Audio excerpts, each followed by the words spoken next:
Muy buenos días, jóvenes de grado octavo. Hoy vamos a iniciar con el tema ¿qué fue la Revolución Francesa? La Revolución Francesa fue un gran ejemplo para muchas revoluciones de la historia. Un ejemplo de eso fue para la revolución o para la independencia de nuestro país. Recordemos que de la Revolución Francesa vienen los derechos del hombre y del ciudadano, y para nosotros fue algo muy importante porque gracias a ella esos derechos del hombre y ciudadano los trajo Antonio Nariño para nuestra independencia. Entonces, ¿qué fue la Revolución Francesa? Fue un conflicto social y político con diversos periodos de violencia que convulsionó a Francia. Esto se desarrolló en 1789 hasta 1804. Se inició con la toma de Bastilla. La toma de Bastilla que fue, se encontraron unos presos en esa toma de Bastilla que era como la fortaleza de París, pero el pueblo en ese día luchó o hizo la primera revolución en París y liberaron a esos presos. Estaban en contra de la monarquía absoluta que se encontraba en esos momentos.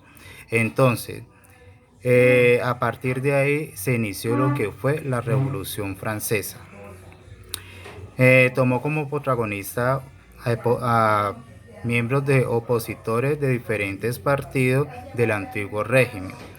Eso causó unas causas y unas consecuencias que vamos a hablar. ¿Cuáles fueron las causas y consecuencias de esa revolución?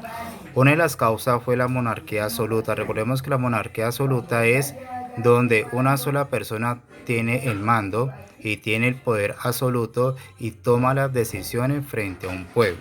Entonces era una sociedad estamental. Sociedad estamental se refiere que está dividida por estamentos o por clases sociales. Como por ejemplo se encuentran los sectores privilegiados y los no privilegiados. Recordemos que en los sectores privilegiados estaba el clero, la nobleza y el alto rango. En los no privilegiados pues se encuentra lo que eran la servidumbre. Esa revolución también puso fin al absolutismo, que el absolutismo fue el fin de la monarquía, donde ya la clase social baja tenía unos derechos frente al Estado. El feudalismo de la servidumbre y de los privilegiados. Lo que era el clero y la nobleza, pues ya comenzaron también ellos a quitarles tierras que no les pertenecían a ellos y entregársela al pueblo. Donde surgió también lo que fue los derechos, que este es el lema de la Revolución Francesa: la libertad, igualdad y fraternidad. Junto con la Revolución Industrial marcó el comienzo a una nueva época de la historia de Europa, conocida como la Edad Contemporánea. Las consecuencias, ¿qué consecuencias trajo esa revolución?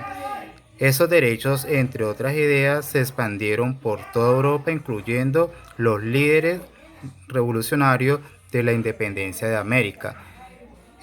También se suprimió entre la servidumbre el pago de tributos, los privilegiados del clero y la nobleza, lo que les hablaba anteriormente, que se repartieron las tierras que no les pertenecían a ellos.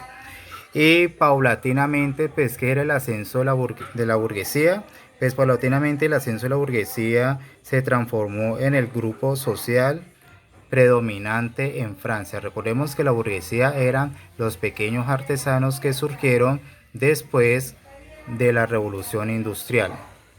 La Revolución Francesa tuvo tres etapas, pero hoy vamos a hablar a nivel global. Para la próxima clase nos enfocaremos más en estas tres etapas, lo que fue la monarquía, la república y el imperialismo. ¿Qué fue la monarquía? La monarquía dice que comprende los inicios de la revolución desde 1789 a 1792, cuando se abolió la monarquía. Eso quiere decir que los estados generales de las asambleas que se reunían en momentos de crisis representando a los tres estados de los estamentos. La república, que se inicia en 1792, conformó un nuevo organismo llamado Convención y decidió ejecutar el rey Luis XVII en la guillotina, acto que simbolizó el fin de la monarquía y nació lo que fue la república.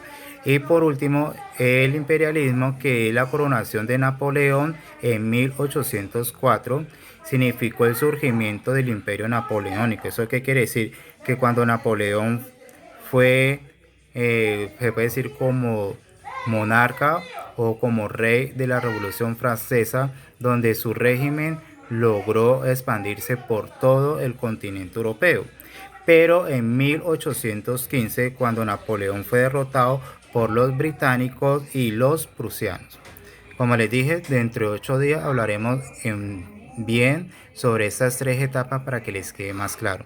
A continuación les enviaré otro video para complementar lo dicho.